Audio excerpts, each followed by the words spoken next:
Kali ini, Kren melaksanakan Techminar yang bernama The Wonders of Yogyakarta to Borobudur. Candi Borobudur sebagai salah satu dari 7 keajaiban dunia menjadi faktor pengunjung lokal hingga internasional untuk mendatangi destinasi wisata ini. Namun, bukan berarti setiap pengunjung yang datang memiliki kepedulian yang sama dalam menjaga kondisi lingkungan maupun bangunan-bangunan di dalam kawasan Candi Borobudur. Kerusakan perlahan terlihat dan kian bertambah seiring pandangan pengunjung yang hanya terbatas dalam menganggap tempat wisata ini untuk tempat bersenang-senang. Aspek pelestarian harus mulai ditingkatkan.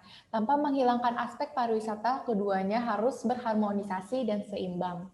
Sebagai destinasi yang mendatangkan wisatawan Nusantara maupun mancanegara, Candi Borobudur ditetapkan sebagai salah satu dari lokasi Bali baru, sesuai kebijakan kepengembangan pariwisata nasional. Untuk menyeimbangkan kedua aspek tersebut, tentu memerlukan tata kelola yang dapat mengatur semua kepentingan secara merata. Bali Baru sendiri adalah terminologi baru dalam menggambarkan destinasi wisata yang dikembangkan pemerintah agar menjadi kantung-kantung sumber devisa dari sektor upaya menciptakan Bali Baru, yakni Candi Borobudur, Mandalika, Labuan Bajo, Danau Toba, dan Bunaken. Sebagai salah satu destinasi yang diusung menjadi Bali Baru, Menteri Perhubungan atau Menhub Budi Karya Sumadi telah melakukan pengecekan kesiapan moda transportasi dalam mendukung era new normal di Yogyakarta dan Solo. Lantaran dua kota tersebut akan menjadi penunjang dalam pengembangan kawasan Borobudur.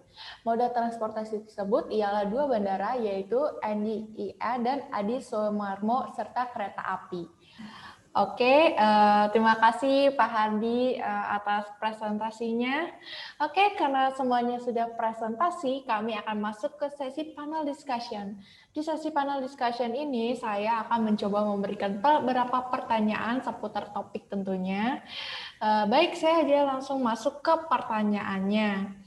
Yang pertama, bagaimana bentuk strategi pemasaran yang dilakukan dalam rangka mengenalkan Borobudur ke mancanegara?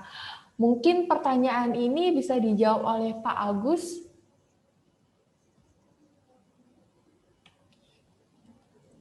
Baik, terima kasih Mbak Cynthia. Iya. Bagaimana memasarkan Borobudur ke mancanegara? Sebenarnya ini sudah ada beberapa cara yang dilakukan oleh Kementerian Pariwisata. Yang pertama, kita ada yang namanya farm trip. Farm trip itu mengundang tokoh-tokoh dari pihak negara yang kita tuju untuk datang ke tempat kita. Apakah itu biasanya yang kita undang itu travel agent yang ada di sana, atau penulis blogger itu juga sering kita undang, atau orang-orang yang punya wawasan tentang kita banyak sehingga mereka bisa menginformasikan ke negaranya. Yang kedua, bisa juga kebalikannya. Kita melakukan kunjungan ke negara tersebut dengan melakukan pameran, melalui pameran juga bisa, atau melalui bantuan pihak duta besar yang ada di negara sahabat untuk mengundang pihak-pihak yang biasa mendatangkan tamu ke negara kita. Nah, di sana kita melakukan promosi-promosi yang kita lakukan.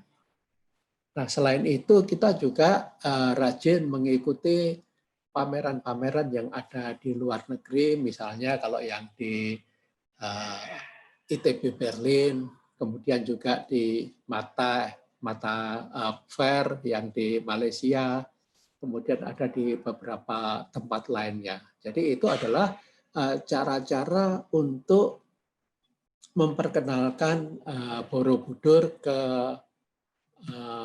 mancanegara. Nah, selain itu sebenarnya yang lebih baik juga bisa kita lakukan, misalnya ada diaspora orang-orang Indonesia di luar negeri, dia dapat sebagai marketer kita. Pada saat itu Tetapi tentunya kita harus berpikir Indonesia Incorporation, artinya kita harus mendukung apa yang dilakukan oleh kebijakan pemerintah Indonesia, khususnya Kementerian Pariwisata. Nah, hal itu akan bisa membantu bagaimana Borobudur itu bisa kita kenalkan ke masyarakat dunia. Terus ada cara lain lagi, misalnya pihak Borobudur itu kan sudah menjadi warisan dunia atau UNESCO. Nah, biasanya di negara yang tergabung di dalam UNESCO itu jumlahnya 194, itu ada yang jenisnya mirip-mirip, sehingga kita bisa melakukan kerjasama, misalnya dengan Angkor Wat. Nah, kita bisa melakukan Borobudur kerjasama dengan Angkor Wat. Nah, itu dalam bentuk apa namanya resiprokal. Resiprokal itu kita melakukan promosi di tempat mereka, mereka boleh melakukan promosi di tempat kita. Misalnya juga di Machu Picchu yang di Lima di Peru sana. Nah, ini juga bisa dilakukan resiprokal. Jadi itu cara-cara yang bisa dilakukan supaya Borobudur itu bisa lebih populer di mata internasional. Mungkin itu Mbak Cynthia yang bisa saya sampaikan. Terima kasih. Oke, baik. Terima kasih Pak Agus atas jawabannya. Mungkin ada yang ingin menanggapi, mungkin dari Pak Singgi atau dari Pak Gunawan.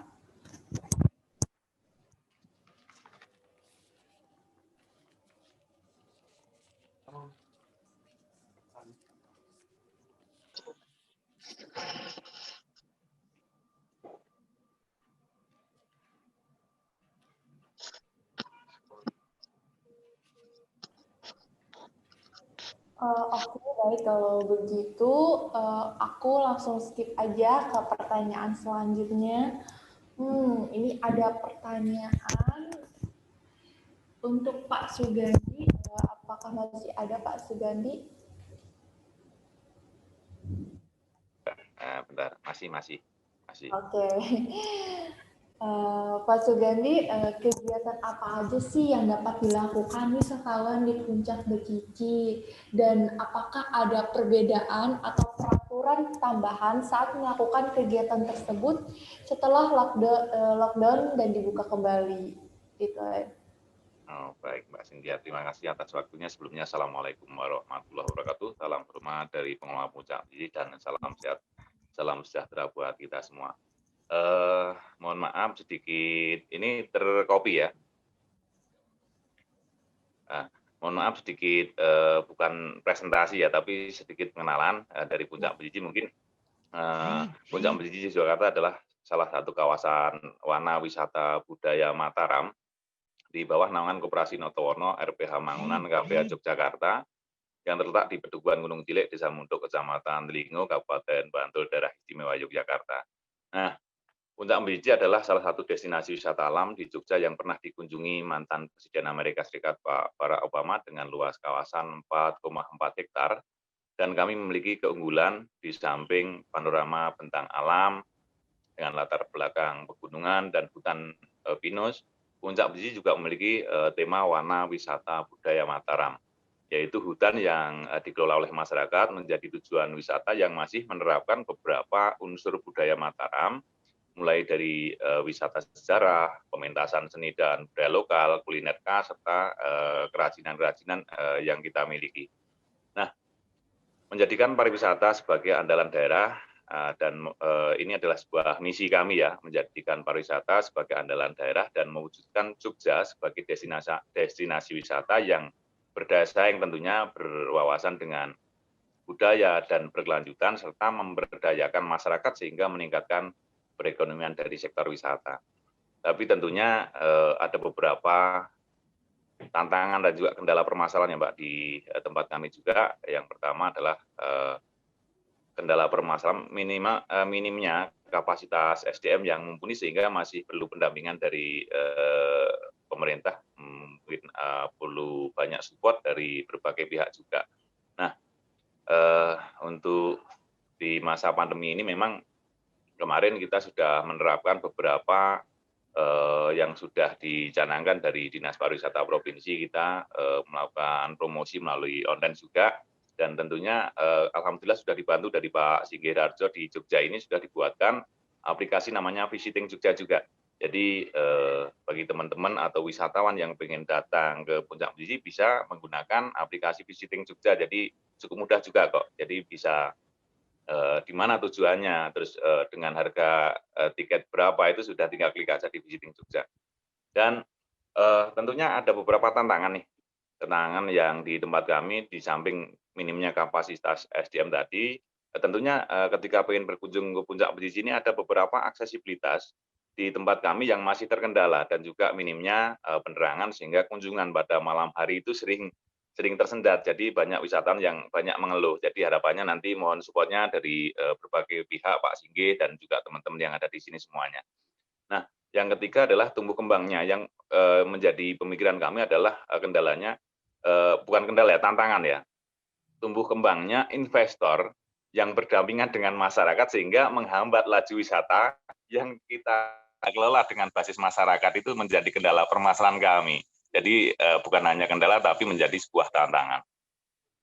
Nah, terus upaya dan dukungan terhadap pariwisata yang berkelanjutan tentunya membuat kita memiliki paket-paket wisata yang berdaya saing dan membuka potensi wisata yang dapat dinikmati dari 4 fase, Mbak, di tempat kami. Jadi kita bisa dinikmati dari pagi, siang, sore, bahkan juga pada malam hari. Harapannya agar wisatawan bisa betah dan bisa lama tinggal sehingga masyarakat juga dapat menerima dampak dari kunjungan wisatawan tersebut. Terus yang selanjutnya ada paket-paket yang kita tawarkan meliputi glamping camp seperti yang tadi disampaikan dari Pak Agus dari BOB tadi ya. Kita juga memiliki beberapa tempat untuk glamping. Nah, wisatawan bisa menikmati lebih lama dari panorama alam di Jogja ini dan bisa berinteraksi lebih dekat kepada masyarakat sehingga kegiatan-kegiatan di masyarakat dapat kita munculkan. Terus yang selanjutnya yang baru kita terapkan adalah paket wedding di hutan, karena wedding ini hanya berlangsung 1 kali seumur hidup dan itu memiliki multiplier effect dari segi kuliner, perias, ataupun penampil, fotografer, dan lain-lain. Dan kita menggali itu dari banyaknya minat wisatawan yang ingin mengabadikan momen-momen istimewa ini dengan segmen berbeda, namun dampak dari situ sangat saya rasa luar biasa. Terus yang selanjutnya ada beberapa paket-paket yang kita terapkan dari jelajah religi atau wisata sejarah untuk mengenalkan sejarah-sejarah yang ada di Jogja ataupun di wilayah kami, sehingga dapat kita munculkan juga beberapa penampilan atraksi seni dan budaya lokal. Nah, terkait yang terakhir nih, mungkin bagaimana sih implementasi digitalisasi pariwisata yang ada di DIY? Alhamdulillah, seperti tadi sudah saya sampaikan, mungkin di DIY sudah disupport dengan aplikasi Visiting Jogja, matur suwun sangat kepada Pak Singgih dan tim, mungkin dari Dinas Pariwisata DIY. Kita juga berterima kasih sekali pada bank daerah juga. Alhamdulillah kita juga sudah disupport dengan pembayaran non tunai. Jadi para wisatawan tidak usah gulana risau atau bagaimana terkait dengan pembayaran nanti dengan barter uang itu kan akan mempermudah terkenanya dampak COVID itu. Tapi di sini sudah kita menggunakan pembayaran dengan non tunai, jadi tinggal scan barcode aja sudah cukup mudah. Nah, tentunya kita juga membangun jejaring juga sih, Mbak, dengan beberapa lembaga dan komunitas seperti ya tadi disampaikan ada blogger. Jadi kita ketika kita ingin mengenalkan kita bareng-bareng bersama dengan blogger. Terus ada juga Masjom, Masyarakat Digital Jogja, dan beberapa lintas komunitas serta beberapa OTA, jadi OTA itu. Online travel agency untuk mengenalkan apa produk kami kepada wisatawan lebih luas. Mungkin seperti itu sih, Mbak, kalau bagi saya. Mungkin dari saya banyak salah kata, nanti dilanjut sesi ini. Terima kasih. Oke, baik. Terima kasih Pak Sugandi. Oke, langsung aja kita lanjut nih ya. Pertanyaannya dari peserta. Dari Jessica Ana. Mohon maaf, izin bertanya jika dalam masa pandemik, ini saya ingin berwisata ke Gua Jomblang. Apakah bisa? Karena setahu saya Jika ingin pergi ke Gua Jomblang, akses untuk masuk ke gua itu melalui tali yang ditarik oleh banyak orang. Sedangkan di masa pandemik ini diharuskan bersosial distancing. Terima kasih. Mungkin bisa dijawab oleh Pak Singgi atau Pak Heri. Pak Singgi, apakah ya?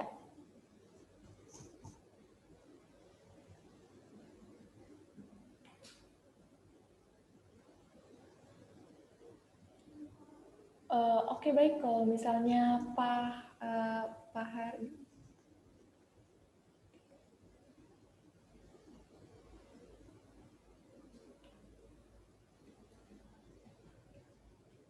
Oke, baik, karena sinyalnya mungkin lagi pada terputus ya. Mungkin saya lanjutkan lagi pertanyaannya. Mohon maaf ya untuk Kak Jessica, pertanyaannya tidak terjawab. Langsung aja ada pertanyaan untuk Pak Agus. Oke, bagaimana cara? Oke. Nah, ya. Kita lanjutkan lagi pertanyaannya, bagaimana cara agar istilah Bali baru yang disandang oleh Borobudur dikenal oleh mancanegara tanpa memenangkan eksistensi Bali yang lebih dikenal oleh masyarakat luar negeri? Begini Mbak Cynthia, kalau istilah Bali baru itu sebenarnya internal, bukan eksternal. Jadi istilah itu hanya digunakan menggambarkan keinginan pemerintah agar muncul 10 tempat yang baru itu mirip-mirip dengan Bali. Artinya apa? Artinya di sini bukan nama Bali yang muncul, tetapi seperti Bali itu apa? Supaya misalnya budayanya kuat, terus kemudian jumlah pengunjungnya juga banyak, terus kemudian suasananya juga nyaman kayak di Bali. Jadi esensinya itu bukan nama Bali untuk diterapkan di 10 Bali baru. Itu pun kita waktu melakukan promosi ke luar negeri pun tidak pernah menyebutkan Bali Borobudur, nggak pernah, Jogja Bali nggak pernah. Tetapi semua itu sesuai dengan namanya masing-masing. Hanya kita berkeinginan sebenarnya di Indonesia itu sekarang ini kota yang siap untuk menerima wisatawan itu baru 2, yaitu Bali dan Yogyakarta. Sehingga pemerintah mengetahui hal itu, kemudian mencanangkan bagaimana supaya SDM itu dikuatin. Nah, pengembangan SDM ini dilakukan pelatihan-pelatihan, makanya sekarang ini ada 2 sertifikasi. Yang pertama adalah sertifikasi usaha pariwisata, usahanya yang disertifikasi. Nah, yang kedua adalah sertifikasi kompetensi. Yang disertifikasi itu adalah orangnya, kompetensinya yang diberikan sertifikat. Jadi itu gambarannya seperti itu. Jadi sekali lagi bukan nama Bali yang kita kedepankan untuk Borobudur, tetapi ya Borobudur itu sendiri. Mungkin gitu Mbak Cynthia. Oke, baik. Terima kasih Pak Agus atas tanggapannya. Oke, langsung aja nih ada pertanyaan untuk Pak Herman ya. Apakah ada perbedaan pelayanan dan sarana serta prasarana antara Balkondes dan homestay? Apakah ada, Pak Herman?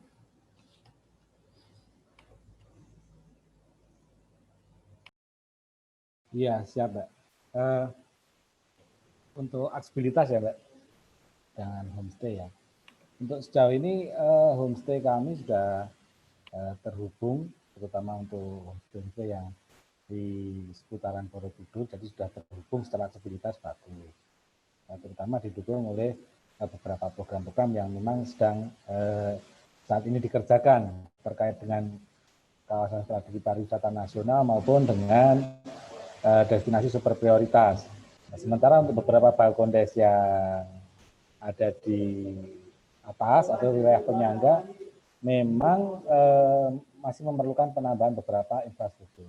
Tapi pada prinsipnya kami memiliki program di CBD Nusantara di tempat kami, itu Sister Village, itu yang akan menghubungkan antar Balkondes, baik secara atraksi maupun secara produk, juga secara sebaran pengunjung.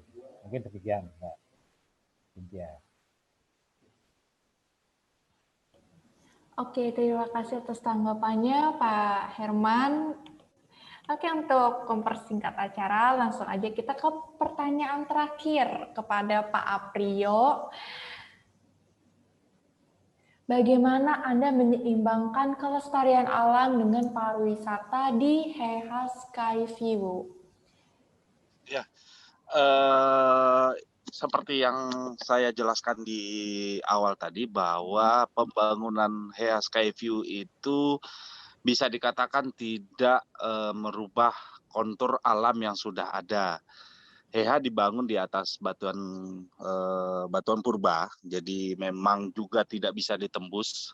Susah sekali untuk kita ngebor dan segala macamnya, sehingga memang kontur tanah tersebut tidak pernah berubah dari awal sampai Heha terbangun.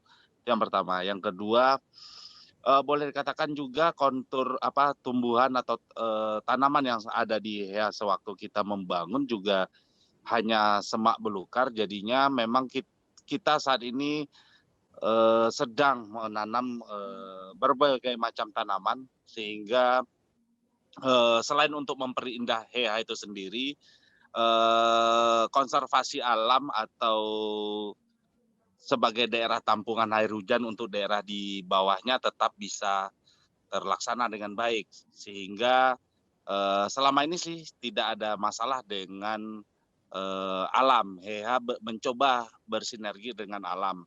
Selain itu juga konsep yang kita tampilkan adalah memang konsep tropikal, jadi menggabungkan antara bangunan besi, kayu dengan alam, sehingga itu menjaga kelestarian juga menurut kami. Namun memang saya sedikit menyimak tadi pemaparan Pak Gandhi dari Puncak Becici ya. Salam kenal Pak Gandhi.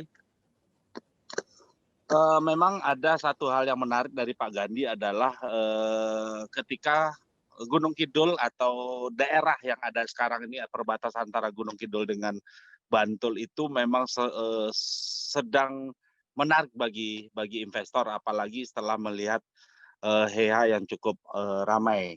Ada beberapa pembangunan yang sedang dilakukan oleh para investor. Nah, apakah ini menjadi tantangan atau justru menjadi kesempatan oleh masyarakat sekitar? Karena saya melihatnya begini, di Heha sendiri 99% karyawannya adalah putra asli daerah Patuk, Kecamatan Patuk. Jadi selama tidak ada masalah dengan masyarakat. Bagaimana sinergi antara Pok Darwis atau daerah-daerah wisata yang dikelola oleh masyarakat? Saya malah melihatnya ini menjadi satu kesempatan yang cukup baik untuk saling bersinergi antara investor dengan kelompok-kelompok masyarakat yang mengelola tempat wisata. Bagaimana bentuk sinerginya tentunya bisa didiskusikan lebih lanjut. Misalnya, saya melihat di daerah hutan pinus kan banyak ada hutan pinus Pengger, pinus asri, Puncak Becici, Mangunan, kemudian Lintang Sewu dan segala macamnya. Itu kan satu kawasan hutan yang bisa dikelilingi oleh pengunjung dengan menggunakan jeep. Nah, apa salahnya kemudian tidak menjadi suatu hal yang sangat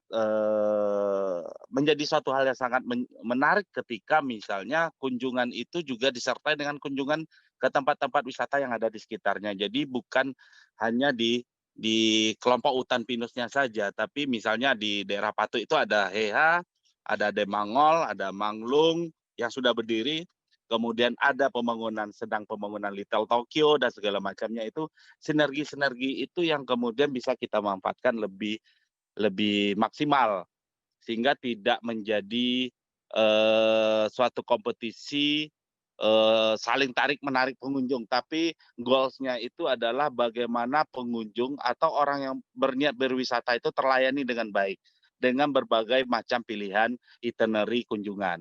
Mungkin itu tanggapan saya terhadap Mbak Cynthia maupun Pak Sugandi tadi. Terima kasih, Mbak. Oke, baik. Terima kasih atas tanggapannya, Pak Aprio. Baik, sesi panel discussion berakhir sampai di sini.